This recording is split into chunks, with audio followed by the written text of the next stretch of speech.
Good morning. Happy Friday. They must have put so much laundry upstairs in the fucking washing machine. It's rumbling the whole house. I can literally see it rumbling on the microphone. Like when the. Oh, wait, it might have calmed down. The oscillation has subsided. Ladies and gentlemen, welcome to another edition, for a lovely Friday morning, of William versus the World.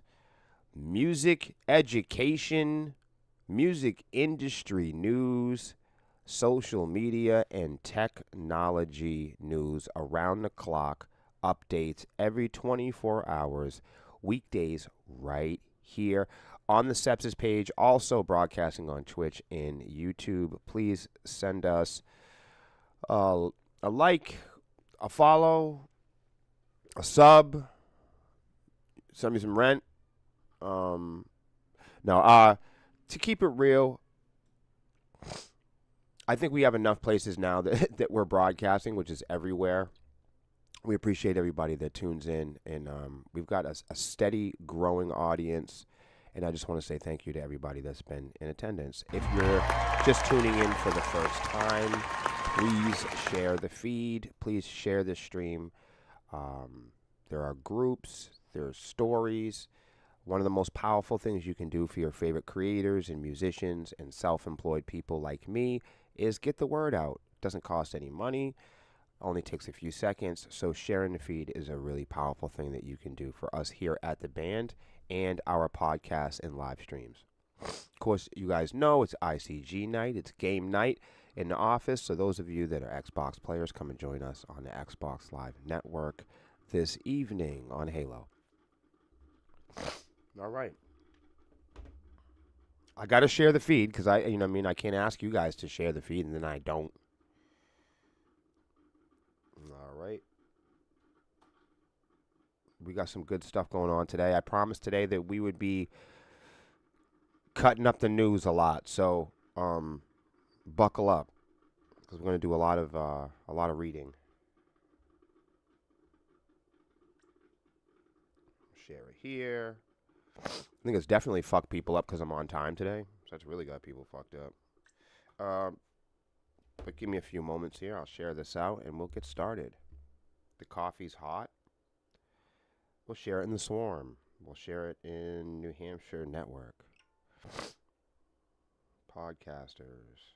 A lot of podcasting groups.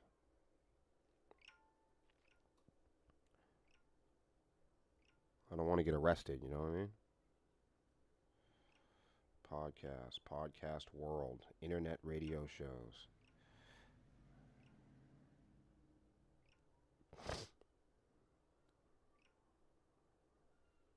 I ain't mad at it.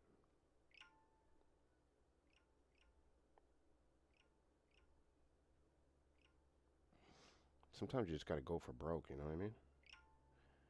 Like, let them have it. Let them have it.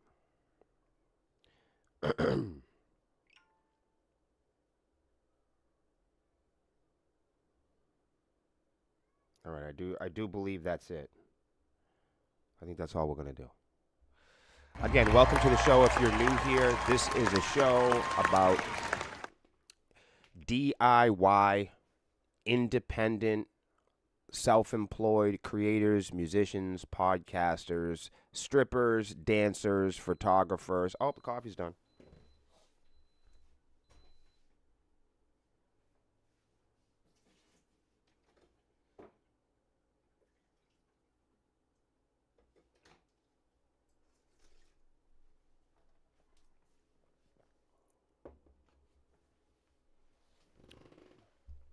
Oh, John, what's up, man?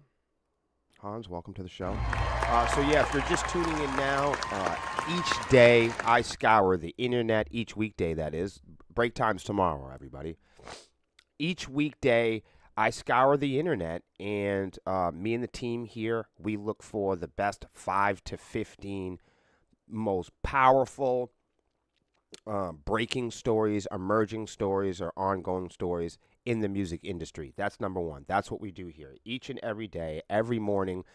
we have realized, because it's so hard to keep up with the music industry, and the music industry itself is led by, finance and banking and accounting and machine learning and technology and chart systems, and so it's not really based on music. So we realized over time that a lot of our friends couldn't keep up with the music industry, because the music industry is led by the tech industry and computing and chipsets and banking.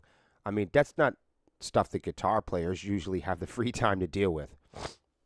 So me and Melissa were thinking, every Wednesday we had a podcast, The Honeycomb Hideout, and we figured out over time how difficult it would be to really teach anyone anything about the music industry, because if you really knew or studied the music industry, if you were really in an independent band and you had no plans to go through an industry for your career path, if you are like me and you believe that the pathway to independence is not through an industry, and the pathway to an industry is not through independence.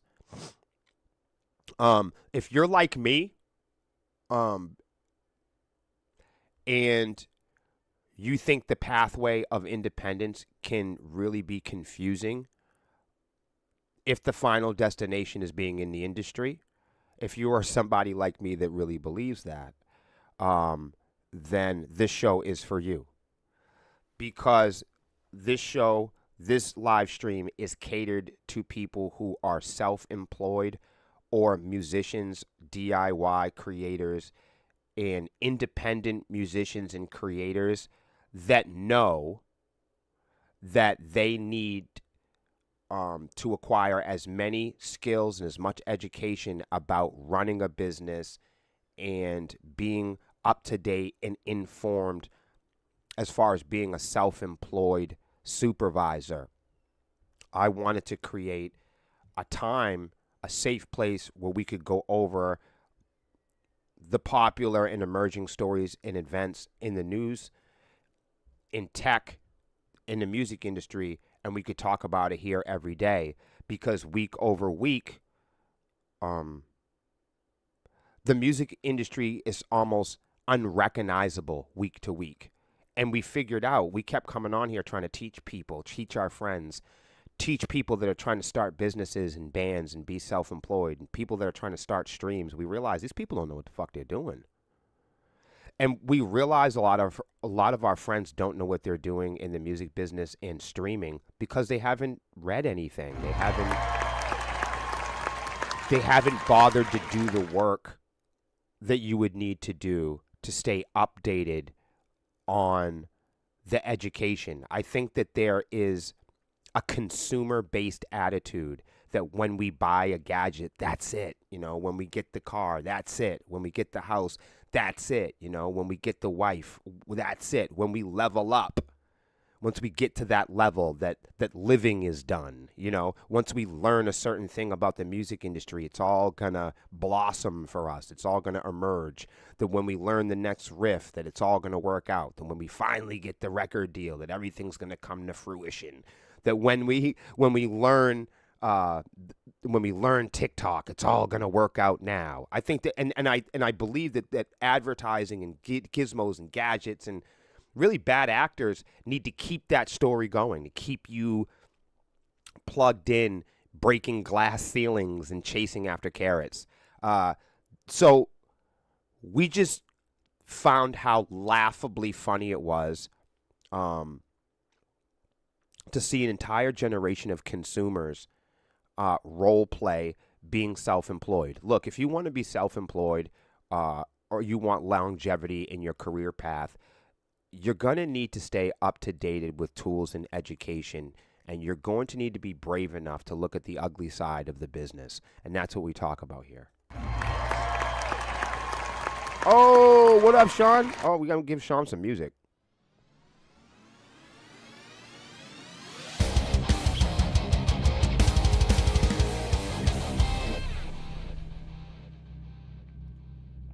And a sip of coffee.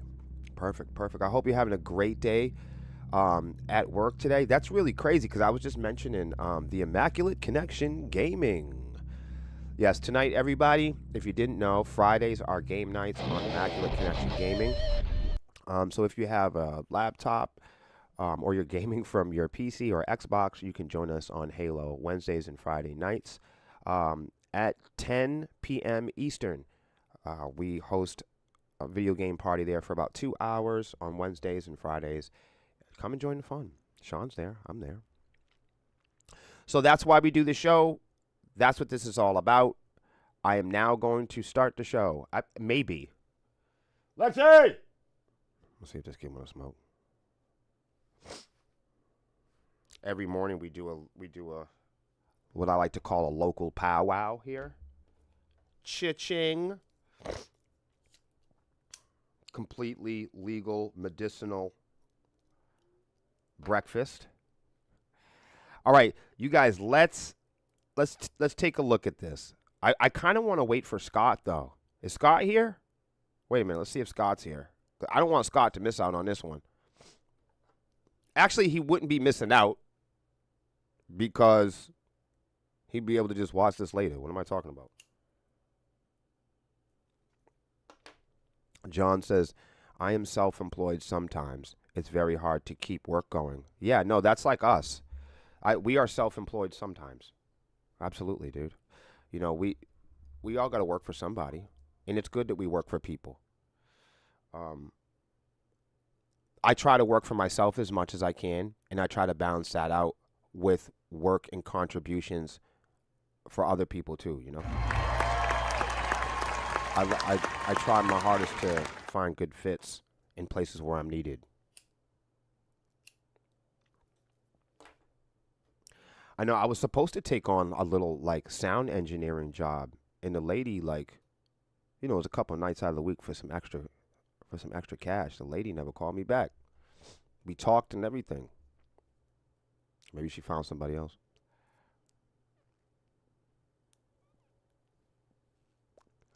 One thing you know about me is I'm going to show up. Oh, shit. Is Scott in here? If Scott's in here, I'm going to read this.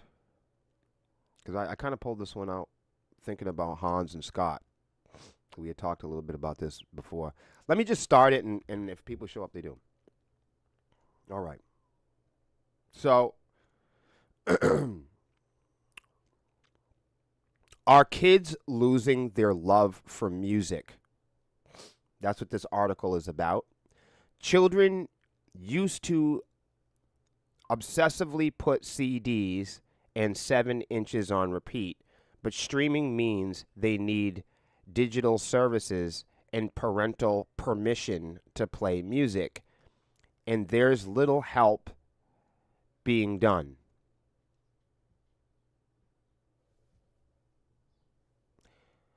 So this is the author. I'm gonna start reading from the author's perspective. But it is true for me also. My daughter is 9 years old. But let me just tell you quickly, guys. I'll tell you after. My daughter's 9 years old. When I was her age in 1989, I had my own small cassette player and a beloved pile of my own tapes, brand new or made up of songs from the radio that I could listen to whenever I wanted. The same went for my parents' modest CD collection. There were a few vinyl records knocking about, and there were at least 2 radios invariably set to capital FM that I could turn on whenever. My daughter has none of these things.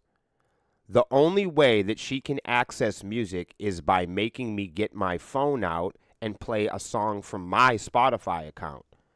The inconvenience is trifling, but more painful and alarming is the growing gap between us when it comes to musical experience. A whole age group of kids, let's call them pre-phone children. I like that. Remember when we were all pre-phone children? So a whole age group of kids, let's call them pre-phone children, are now unable to access music of their choosing. In fact, they have virtually no music autonomy at all, not helped by plummeting investment in music tuition. As Naomi Alderman, a novelist, game writer, and author of best selling sci fi novel The Power, sees it, so much of our technology is coded up by 25-year-olds working for companies run by 37-year-olds. They may not have been raised as children to adulthood and don't have friends who have. So the question, how do I give my kid access to some, but not all of my music, has come up. That's true. Um, there's no concern over this, and worryingly, no sense of panic about demographic and who don't have the type of welded bond to music that only the white heat of youth can forge. Oh man, this is fucking crazy.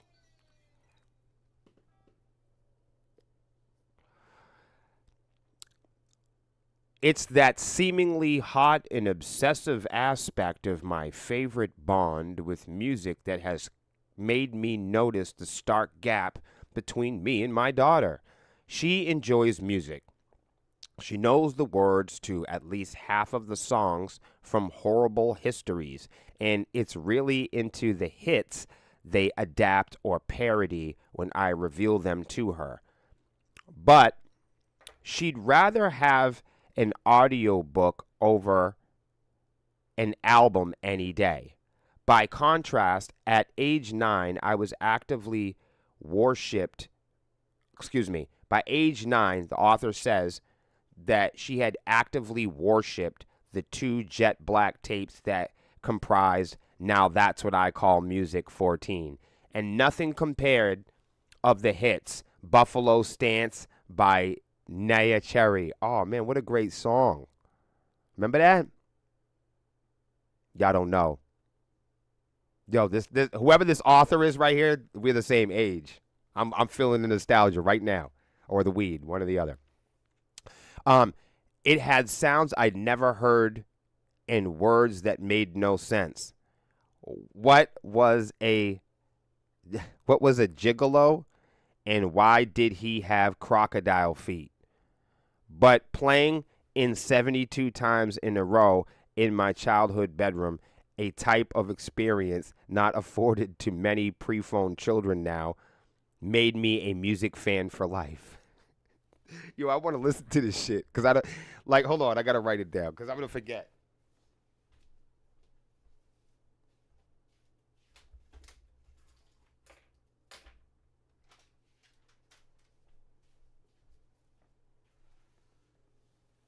That is funny. There she is.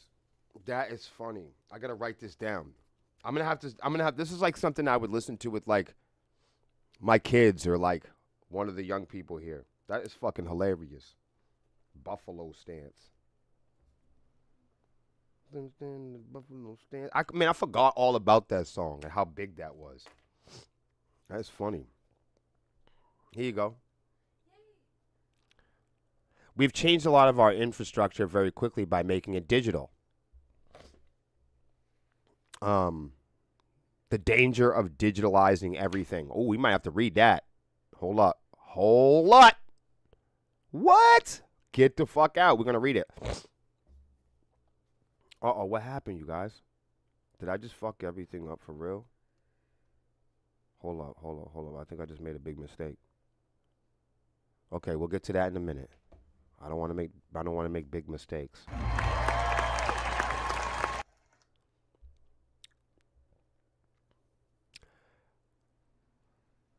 Everything the danger of digitalizing everything warns of the creeping disenfranchisement of anyone without a screen.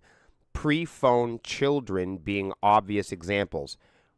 Quote, we have not thought enough about digital inclusion or how to allow staggered access to digital things. You heard that? And this brings up an interesting topic, everybody.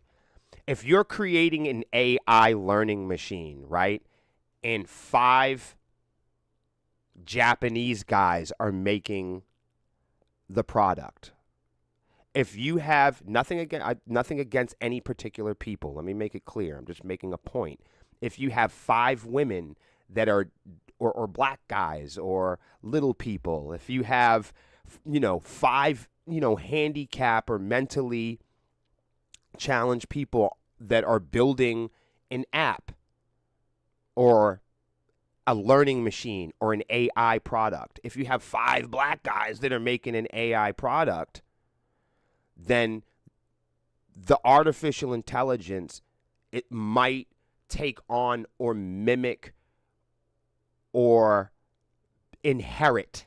There's the word. It might inherit features, belief systems, hobbies, habits, features of its supervisor. Do you see what I'm saying? Our world is built from diversity.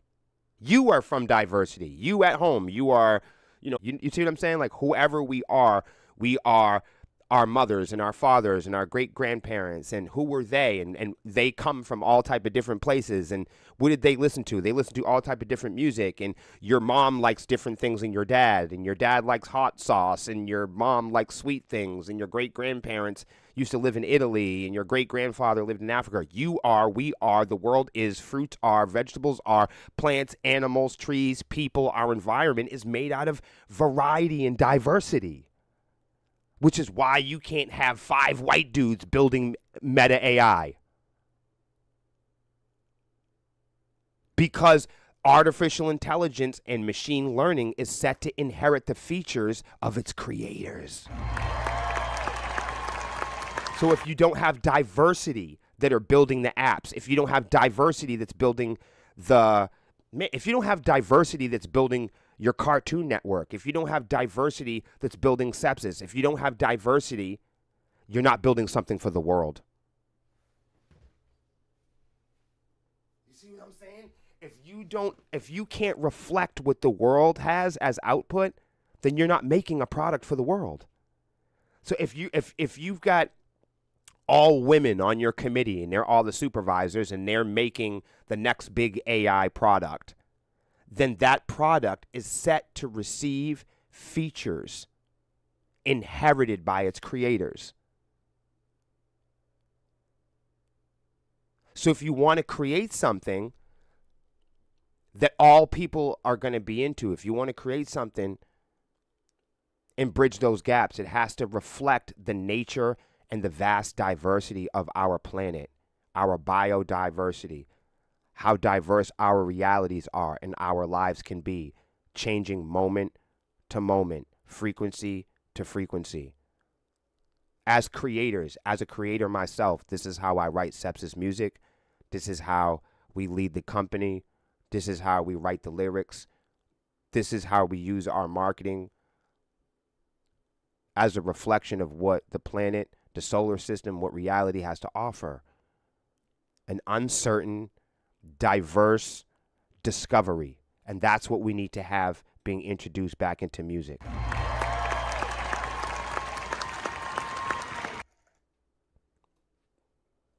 Yep. Weed works. When I start going Alan Watt on these motherfuckers, the weed done kicked in.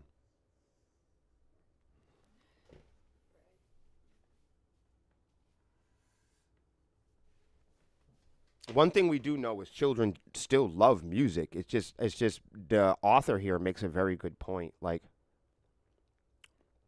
how much of your playlist do you want your children listening to right now at this time, And it's like, it's true. Like, when you grew up, you probably grew up in your home. There was an AM radio, FM radio, a CD player, a tape player, a record player. There were all these different ways, right, for you to explore and bump in and discover music. Where now, like, if you're 6 years old, you have to ask your mother permission to experience music. It's fucking weird. Because music is just and only a product. You know what I mean? So it's no wonder why kids are like, music's not a part of my life. It's just a privilege I asked my mom for. You know what I mean? That's why, you know what I mean? That's why, that's fucked up, man. That's fucked up. Like, the author is right. Like, when I was a child, music was an adventure. It wasn't just a product. There were musical products, and that was cool too. But music was also an adventure at the same time. What happened, everybody? That's crazy. Yo, Lex, what do you think about that? That's how come music is not an adventure for everyone anymore. You have to be like part of a band for that for it to still be an adventure. But like you don't. But like as a consumer, consumers can make it an adventure. They just don't because they're lazy.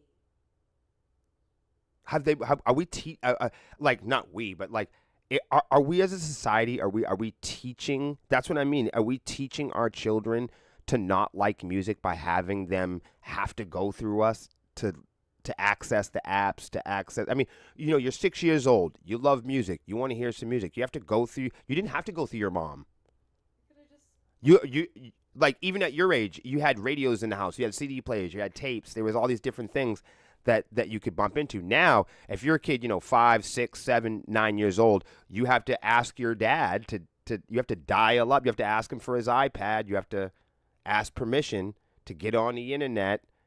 And I mean, and like, I get it. Whoa, people are sending us money.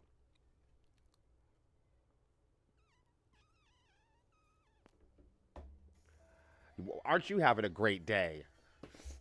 Lexi's going on a shopping spree.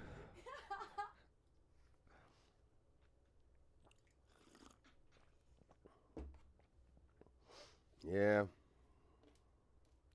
different days these days. Not like the old days. Yeah. Naya Cherry Buffalo Stance. I went on a fucking rant about Buffalo Stance. I've been listening to it in 20 years. We're listening to it right when I get off of this. We're going to listen to it. The other thing is, music wasn't fucking illegal when I was a kid. Like, you could play music and not get in trouble for it. Like, we have all these apps and all this stuff now, but if you, God forbid, you, like, music is it's outlawed on the internet. Like, that you can't, the only way you can play music is in your privacy, you know? Like, the way you experienced music when I was a kid is you stepped outside your door. If you live in the city, it's like that. You know what I mean? Like, if you, that's why I like the city so much. If you live in New York, you walk out the door, culture's on your front door, culture's in the street, you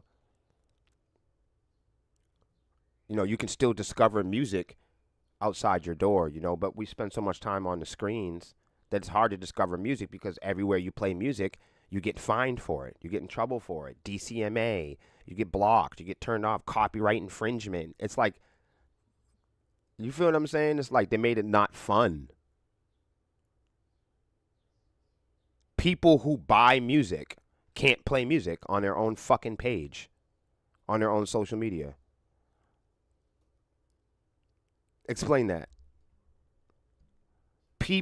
Customers that have been buying music and streaming music for the last 20 years, if you have Spotify, you can't stream it and go live with your friends and have fun and play music.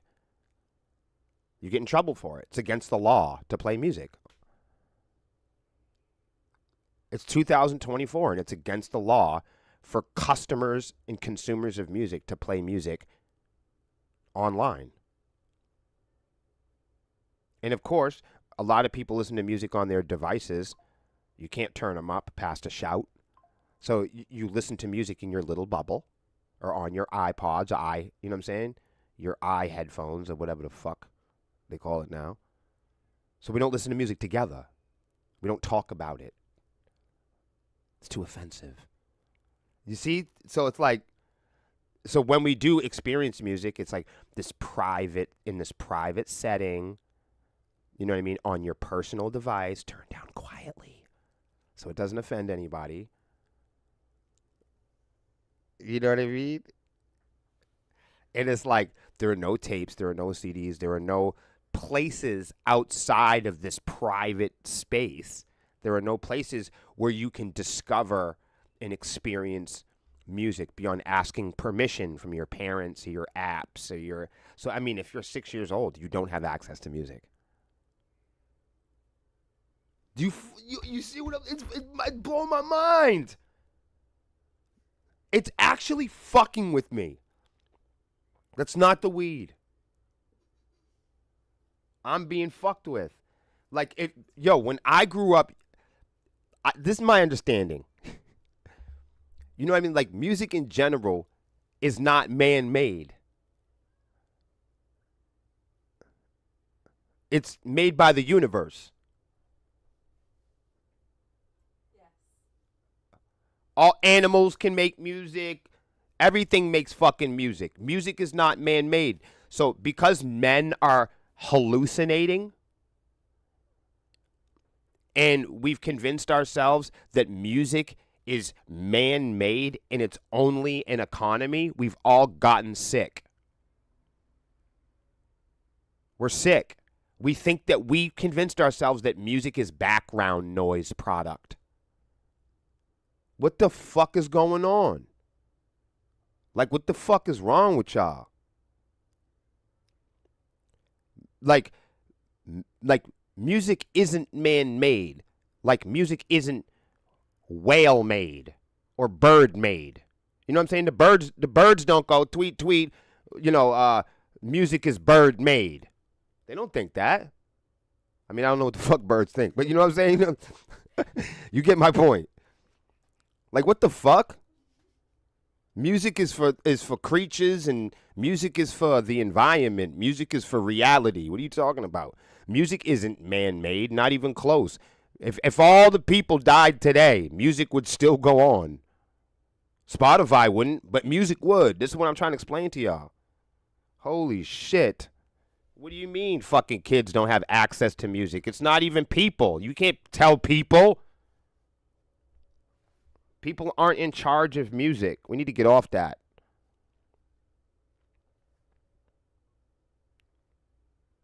Hold on. Let me get done with this. Going crazy in this motherfucker. That's a big ass article. We ain't reading all that. Y'all get the point.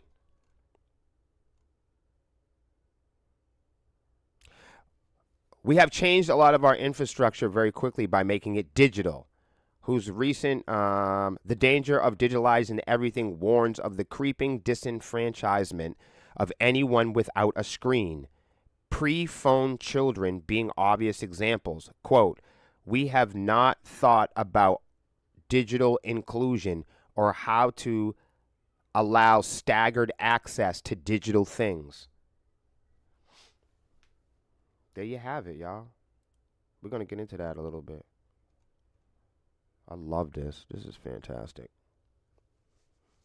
This is fantastic. I'm going to put this one in the chat. I got another one right here. Y'all got to read this shit.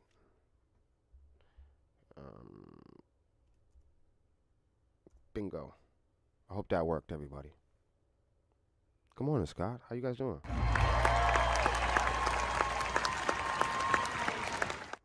Oh, yeah, I remember that. Parental advisory, everything. I remember that. Yeah, I can remember them like, I remember with like 2 Live Crew and stuff like that. They were like, that shit was crazy. 2 Live Crew, they were like burning their CDs and shit.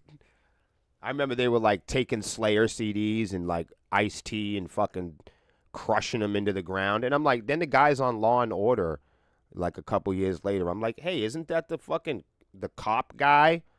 You know, I remember him from the breakdancing movie. What was that? What was that breakdancing movie?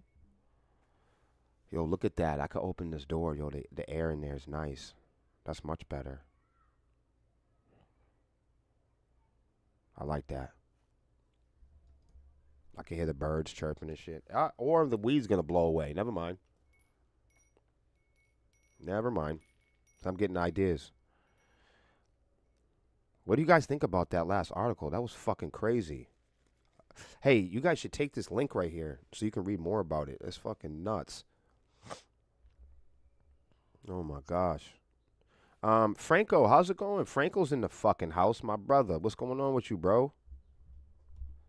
Franco, we got to kick it, man. When you coming through?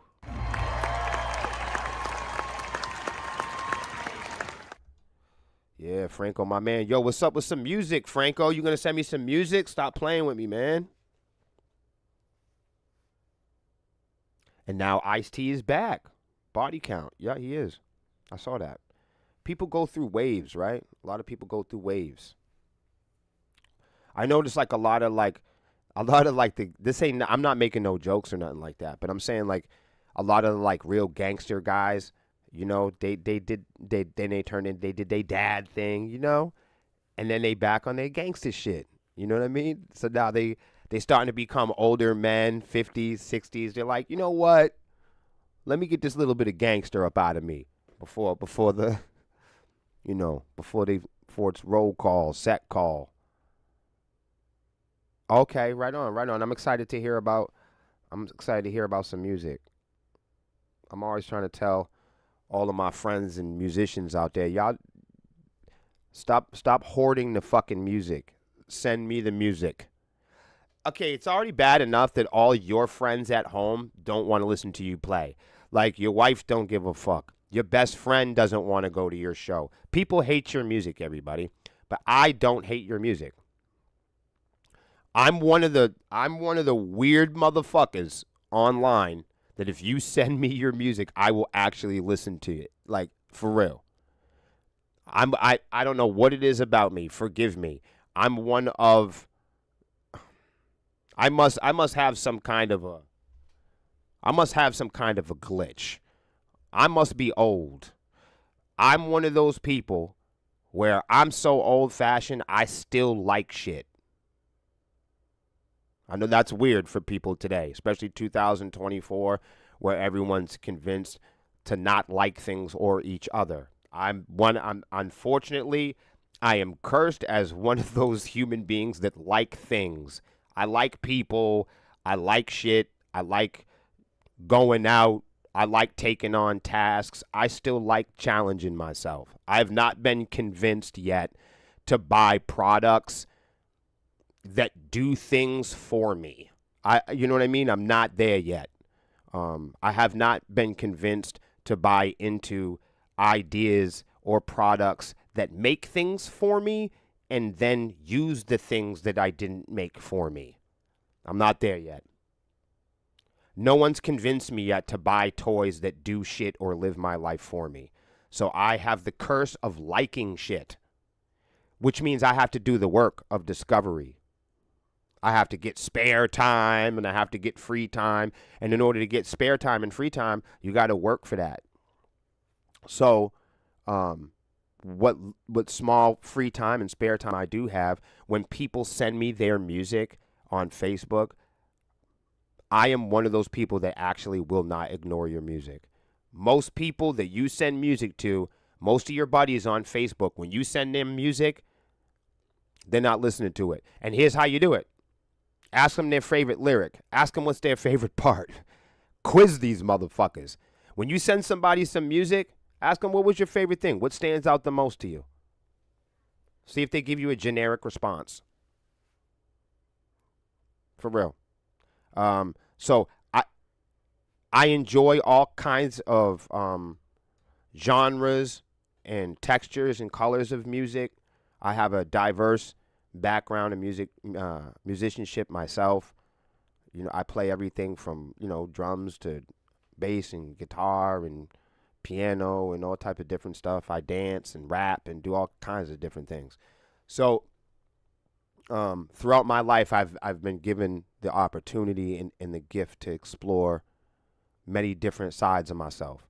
So don't be bashful. I know when people are sending music out to people, they're like, oh, I don't know if I should spam. I don't know if I should send a message. Fuck you. Walmart fucking sends people messages and emails all day. So if you are an independent artist or you're in a band and you're like, oh, I don't know if I should send everybody my new song, they're all going to make fun of me and think I'm a bad person for spamming. Man, fuck that. Mark Zuckerberg spams everybody. TikTok spams everybody. What are you talking about? The asshole that puts all of the coupons and junk mail in your fucking mailbox out front, he has no problem polluting the yard and throwing shit all over your fucking porch. What are you talking about? You guys are nice people. You worked long and hard to create and invest yourself in original music. Have some guts. Put that shit in a message and send it out to people. If people don't want to listen to it, they won't. They'll ignore you just like they always have. But you might run into somebody like me who actually likes stuff. I have not been convinced to not like things, especially things made by people or my neighbors. I don't give a fuck about celebrities. I don't care about rich people. They can't even be satisfied. Who I do care about are the people that I have to share the stage with. I do care about the people that are, at eye level.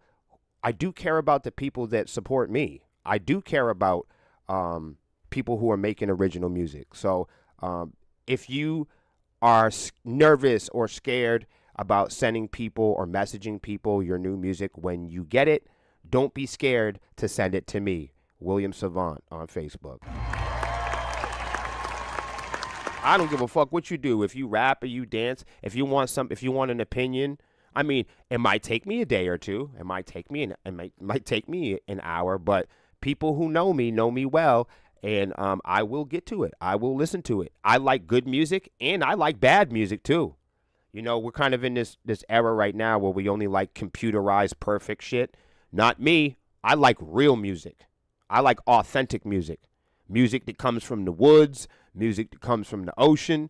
I like music that comes from tribal men. I like music that comes from indigenous people. You got to remember that the Native Americans and tribesmen and people like that, they weren't dancing to get up on the billboards or to be in a jukebox. The birds and the porpoises don't whistle, snap, and click because they're trying to get on Instagram. You see what I'm saying? The universe is making music with or without you, motherfucker. Get on board. Get on board.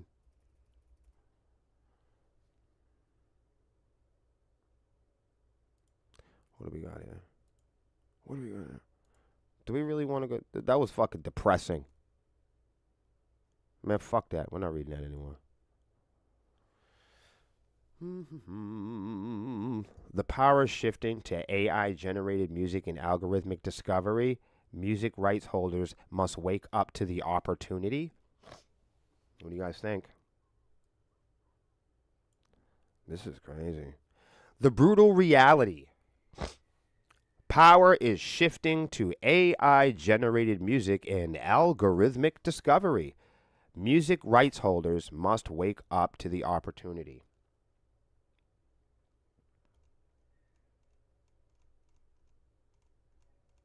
Oh, you fucking pukes. So, I mean, I'm going to confess something to you guys. The reason why I don't read all of these articles before I deliver them to you is for two reasons. I don't have the time. I don't want the time. That's the other reason. So what I'm saying is, rather than take up productivity, I actually sacrifice that so I can read the article right here at the same time. As I've mentioned and advertised before, that I want to eliminate any misunderstandings or confusion that I'm an expert. Do you feel what I'm saying? I don't want to load the conversation by pre-reading the information. You feel what I'm saying? And I'm gonna tell you why. Because I don't want to cheat. Because I'm tired of people running into my reels or seeing a small clip of me or seeing a small clip of a story or watching the program for a few seconds and coming to the determination that I believe or think that I'm a fucking expert. Or that I want the music industry to be this way. Or that I'm making this shit up on the screen. or that I have preloaded the conversation to suit me and fit my individual needs. Because people misunderstand my motives behind what I'm doing, the message can't be received. You can't make the connection.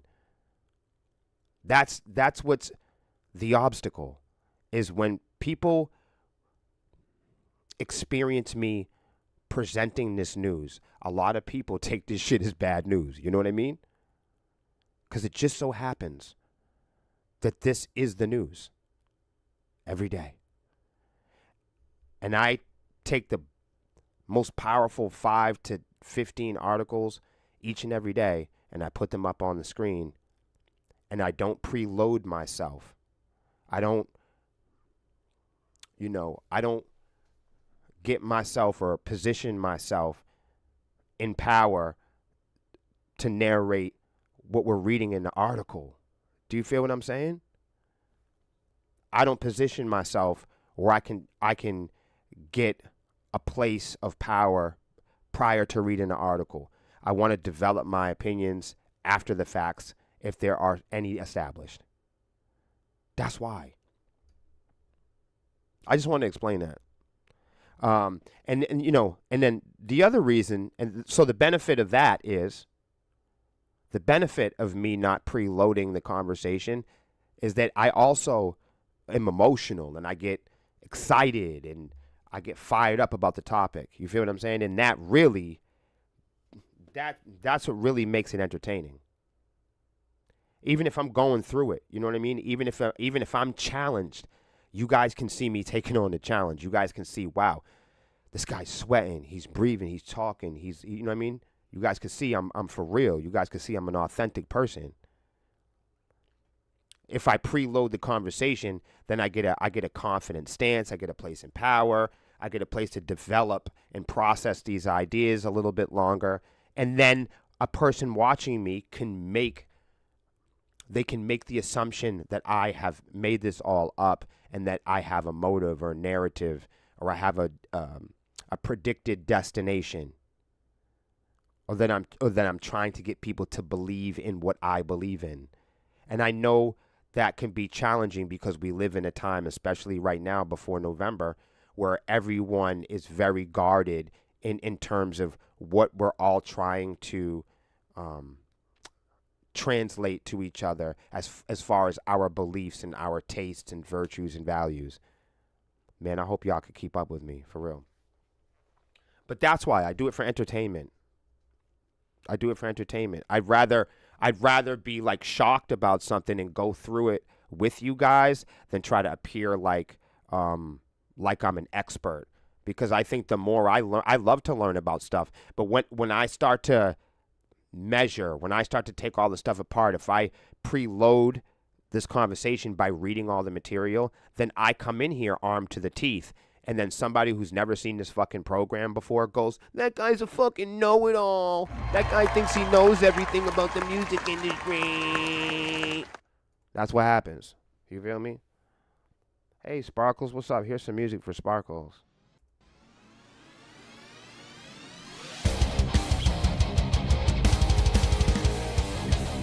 Woo! I appreciate you guys. Let's get into it.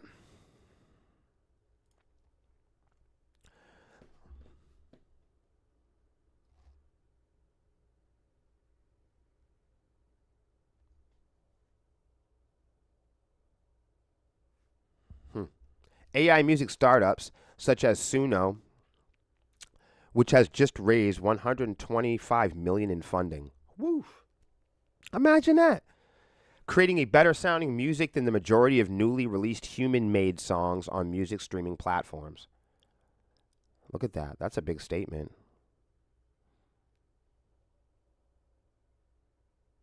There. Doesn't it feel good to see someone state things as they really actually are? Yo, be careful, because when I do that, everybody gets mad at me. I'm about to call this, who's this author right here? I wish they had the author's name, because I'll contact this person, because this is the joke I'm always making. Let's run it back. AI music startups such as Suno, which has raised 120 million in song funding, are creating better sounding music than the majority of newly released human-made music and songs on streaming services. There. Doesn't it feel good to see someone state things as they actually are? Yes. And no. You know what I mean? Like, none of us really want it to be this way. But I am glad that there are some people on the planet that are saying it. Qualifying that statement, which isn't as controversial as it first appears. Around 120,000 mainly human-made tracks are being uploaded to streaming music services today. And of the 100 million plus tracks on these services today, around 25 million weren't even played once in the past 12 months. This is indicative of a new normal that's already taking hold of today's music business and will define the music business of tomorrow. A new normal that is already taking hold of today's music business, and this will define the music business of tomorrow.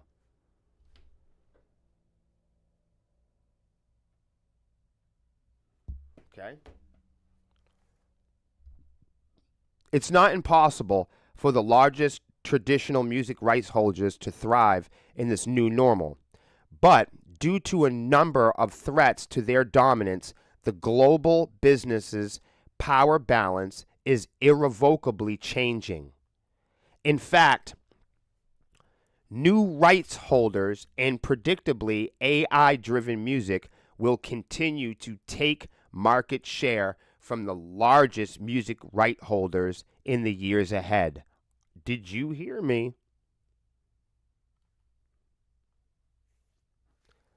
Threat number one. This is the number one threat. Platforms, not labels, are becoming music's primary influencers and maybe content owners. The music and entertainment rights industry, like most events in life, follows repeated patterns. How many times have we seen this story? A new innovative company develops a product to monetize rights, which benefits the users. Legacy rights holders license their content for a high price for a short gain.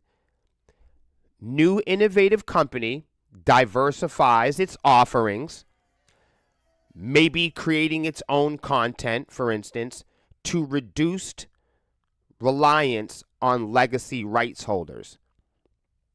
Let's take a look at that one again. New innovative company, said new innovative company diversifies its offerings, maybe even creating its own content, all to reduce reliance on legacy right holders. Pay attention. Then, new innovative company grows in size, power, and becomes profitable. Legacy right holders withdraw their rights from the new innovative company or product and try to negotiate. And they all battle it out. Then, said new innovative company has, by this point, built the necessary leverage and diversification to thrive without the traditional legacy right holder. They learn to diversify to a point where they can thrive without their legacy right holders. Pay attention. Legacy right holders scramble to catch up, but late to the party, they try duplicating the innovative company's product. How many times have we seen that? This describes Netflix versus Disney. That situation currently playing out in the world of film and TV. It's not going to end well for Disney because they were late to the party. Will a similar scenario occur in the music industry when it comes to digital platforms versus large scale right holders? What do y'all think?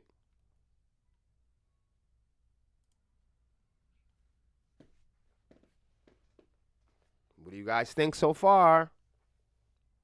I'm listening to Romance and Reality on Spotify. Oh, thank you. Thank you so much. We got some new music coming out pretty soon, everybody. Stay tuned.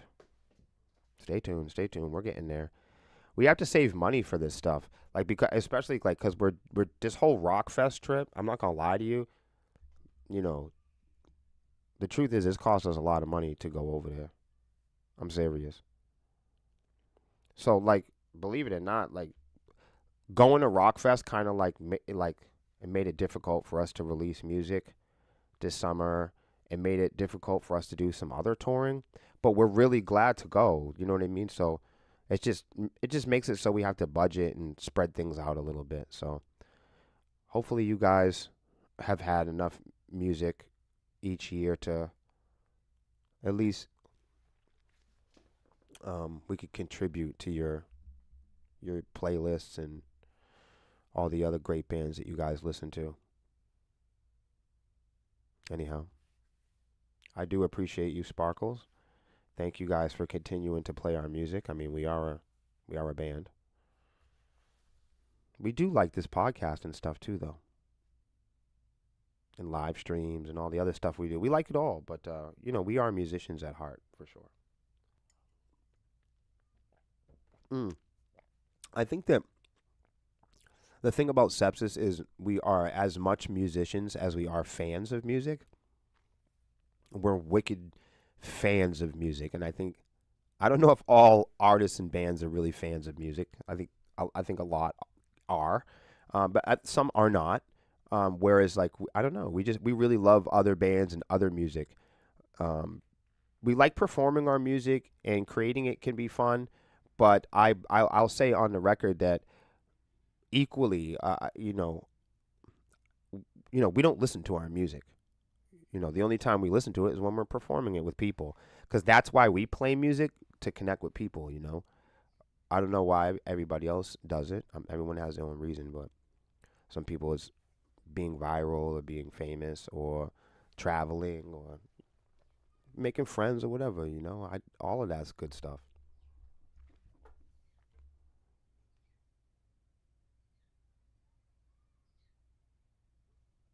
Hey, what's up, Ike? True, I'm listening to you, Will, about this conviction. Yo, for real. Replying, Hans, God bless. Yeah. Um, everybody, Eichmann Breezy, solo singer. And he will be performing next Sunday at Center City Park, downtown Greensboro, North Carolina. Karaoke is at 4 to 7 p.m. Go check him out. Hell yeah. That sounds awesome. All right. Spotify is already more in control of its audience than you might think. Right now, Spotify is in its year of efficiency, i.e., a profit maximizing period in which it will chasing that efficiency inevitably reduce human influence on playlists and streaming outcomes. Meanwhile, many of us in the business continue to grow our collective addiction to Spotify's discovery mode, aka algorithmic discovery. If we choose to participate in discovery mode, and it's much of a choice if Spotify makes it a necessity to grow audiences at this point. This potentially raises Daniel X effective margins in music from 30% to somewhere materialistically higher. Moves like this moves like this will graduate, and usher in a new normal. I wish we would stop saying that. It's such an irritating thing. One standout factor in this new normal, the pro rata stream royalty pool, will be even more thinly spread amongst more participants via algorithmic discovery sources.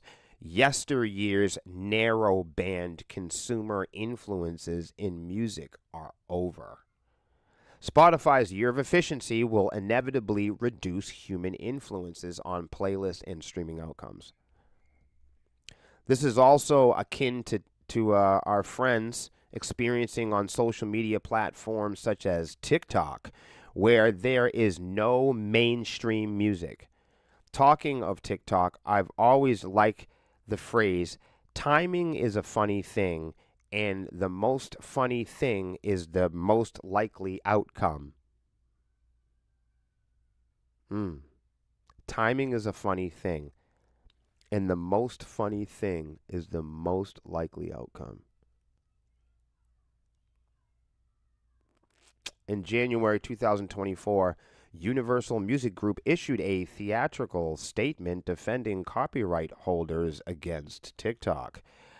On the day of the statement, I noted that a funny outcome would be if Taylor Swift fans united together, as they often do, and forced the powers that be to reinstate Taylor's songs on TikTok.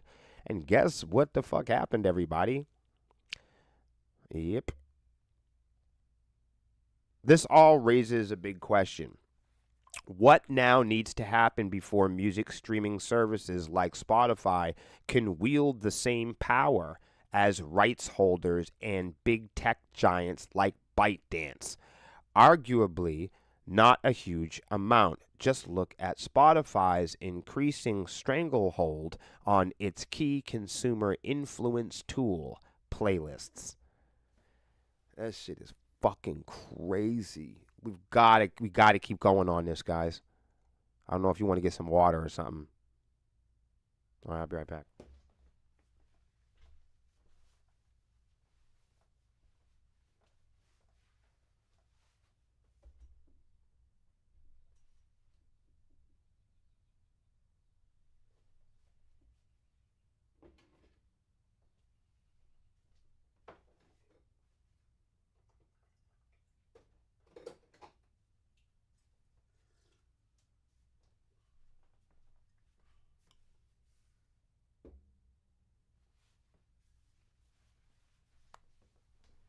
I don't know. Like, this is so good. How can we stop? We can't stop right now. We can't stop. Let's get it. Let's get it. This is insane. Some context before we get into the data.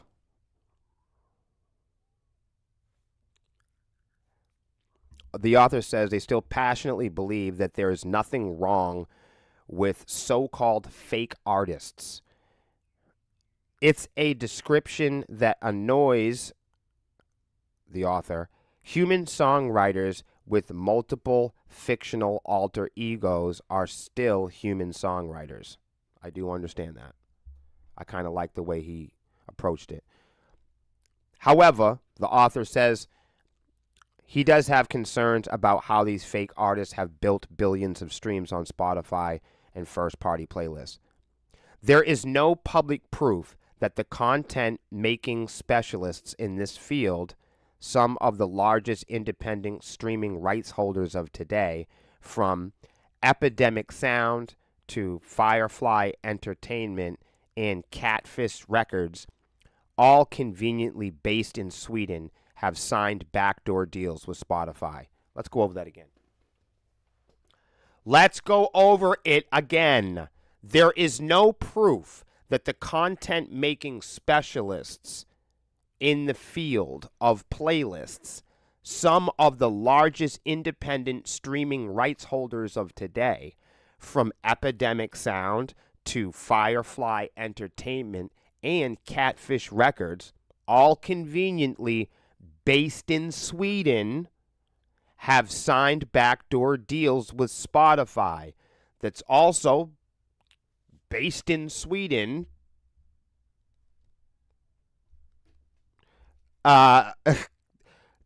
There is also no public proof that such backdoor deals would enable Spotify to stuff its playlist with these companies' songs while benefiting from a higher DSP margin compared to other music.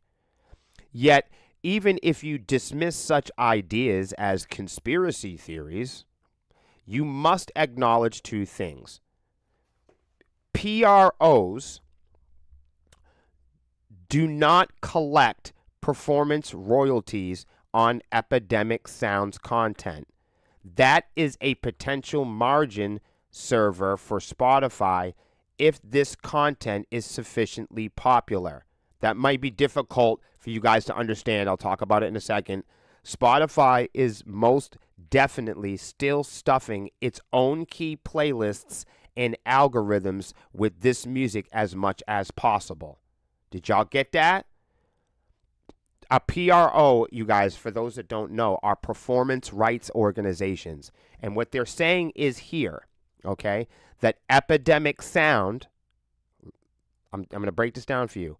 Epidemic Sound, they're saying there's no public proof that the content making specialists and large independent streaming rights holders, Epidemic Sound, who's also conveniently based in Sweden, the same place Spotify headquarters are, there's no public proof that backdoor deals would enable Spotify to stuff its playlists with the company's songs while benefiting from a higher DSP margin compared to other music. However, Epidemic Sound does not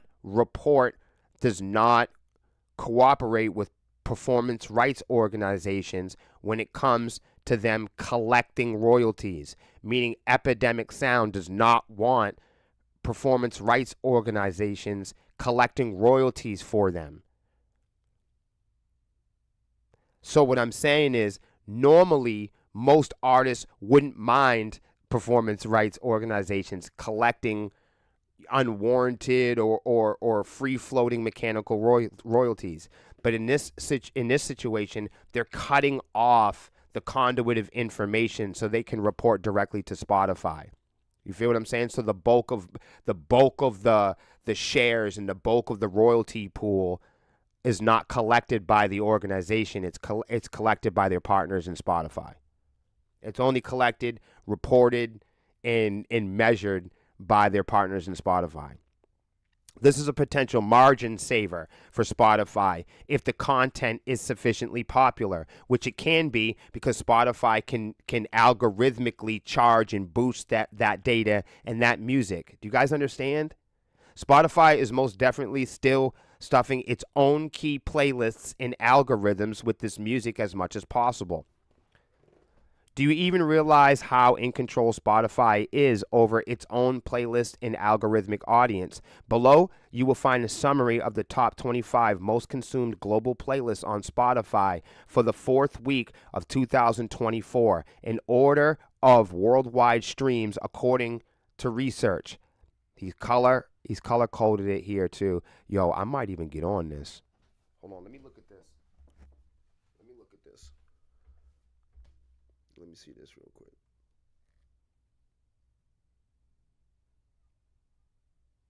Hold on a second.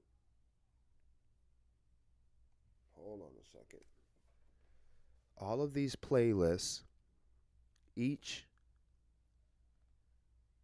of exhibits a business model threat to the majors. Color coded, all are owned by Spotify. Oh, wow.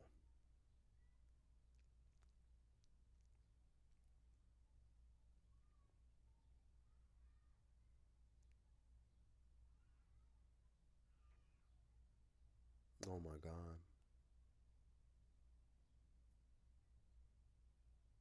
Wow. Wow. This is staggering. We can't even stop here. We're going to have to continue this. How much more do we have? Just Nah, we can keep going on this. We got to keep going, everybody. As music business worldwide readers will know, the traditional rights holders have been working hard to fend off the threat from both noise and AI generated content from their share of streaming royalties pool. Most notably, and perhaps surprisingly, considering the business tools up to date, the author here is in favor of the new 1,000 stream payout threshold on Spotify and the demonetization of noise content that is under the 2-minute length. Yeah. Author also says here that they suggested some alternative and better messages to make royalty payouts even fairer if opt-in. We have also seen Universal insist on protection against music royalty pool being diluted by AI-generated tracks on platforms like TikTok. Yet, moves like this won't ultimately be enough to deal with the ultimate problem from AI-generated music. People are just going to love making it. The AI genie is out of the bottle. You can sue, opt out, or attempt to eliminate all AI startups, but that does not address their attraction to and benefits for the average consumer. I said that yesterday. I said it yesterday. Let's do it again. The AI genie is out of the bottle, everyone. You can fucking cry about it. You can rant and rave about trademarks and copyrights. You can sue people. You can opt in. You can opt out. You can attempt to eliminate all the AI tools on your phone. You could try to delete all the AI products and features that are coming to your household products. You could try to make noise about all the AI startups, but that is not going to address the consumer desire and the consumer attraction, the benefits for the average consumer, the average person walking along. The AI genie is out of the bottle, and the consumer is ready to benefit.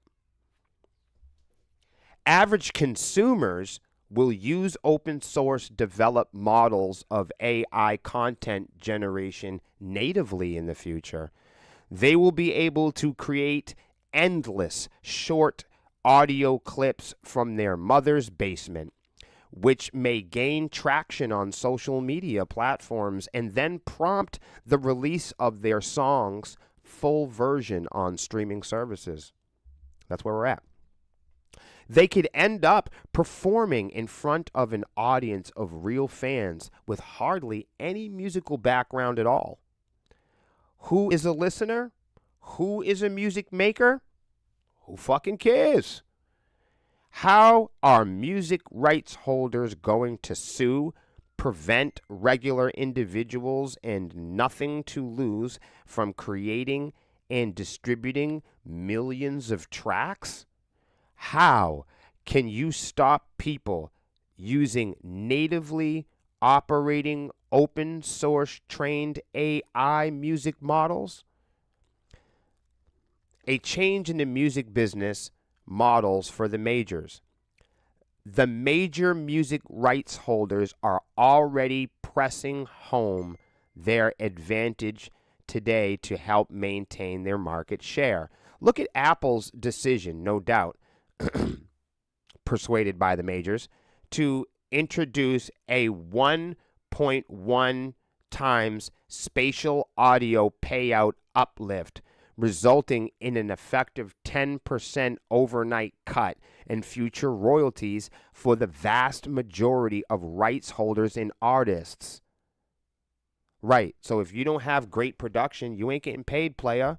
For indie rights holders, though this was a disappointing decision, major labels and multinational rights holders with deep pockets are really the ones who are able to afford to revamp their catalogs at scale into spatial audio. That's business for you. Apple did what it needed to do. I'm gonna have to send this to my producer.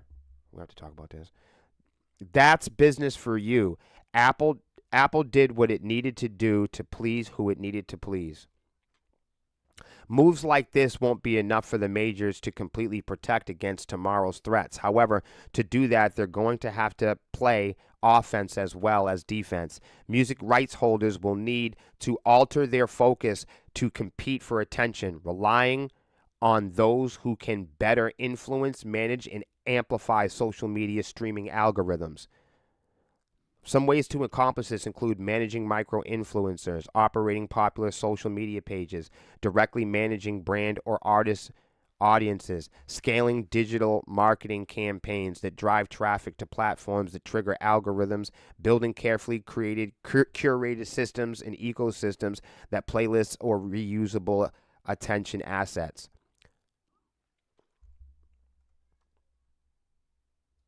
While I continue... Oh no, here we go. Currently commanding an audience of over 1 billion active followers across TikTok, Instagram, YouTube, streaming services, Create is building its own attention to assets to move quickly over the landscape. I'm going to have to check that out. We're going to check that out. We're going to check that out.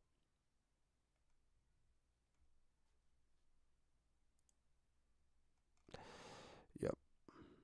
We checked it out before, but you guys, I hope you guys all have a great weekend. Let me see how y'all doing. Yo, thank you guys. Thank you guys for playing the music today. I don't care how you guys play it. As long, you know, CD, tape, cassette, streaming. Everybody here at the band, we really appreciate you guys for playing the music. Like I said, we love the podcasting thing, but we really are musicians, and we really love and appreciate you guys for playing our music.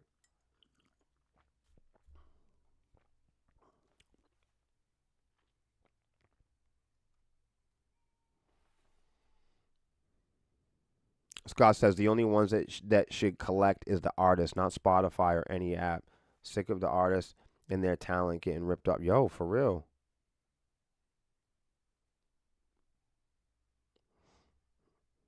You know, it's true. It's true, Scott. Scott says it's good to get the music played, but the economy's fucked up in the end. Now, he's right.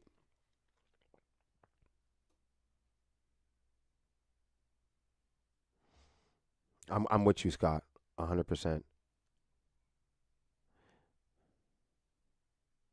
John says anyone that wants to hear that demo, just message me and he'll send it to you. What? That's awesome. Yo, what's up, Nicholas? Just chilling from the woods, listening. Hey, that's awesome. Much love and respect. Thank you guys for another wild adventure. Unpacking the music industry. Thank you guys for your appetite for knowledge and discovery. Thank you guys for joining me on, long form content. It's not often that I get so many great people to tune in to long form content, but you guys are something special. I appreciate all of you guys for being able to sit through this with me and your appetite for learning and your ability for attention and staying on topic and putting up with my wild behavior sometimes. So I really, I thank all of you guys for hanging out with me each and every morning. This was like my 45th episode doing this. We're flying through this. We're all learning a lot together. It's growing. I appreciate all you guys for sharing it. And we'll be back next Monday for more music industry news, education, social media, and technology conversations. Thank you, Swarm. Wings and Stingers up. I love y'all. I appreciate y'all. I hope you guys have a very safe and eventful weekend. We're going to be playing next week. We'll be at Sammy's Patio on Saturday. Come and check out the band. Come and take some pictures and jam out with us. We'll have everybody there. There's a handful of amazing bands coming with us. You don't want to miss it. We've never been at Sammy's, so plug in. We're going to make a day of it. You guys have a great week.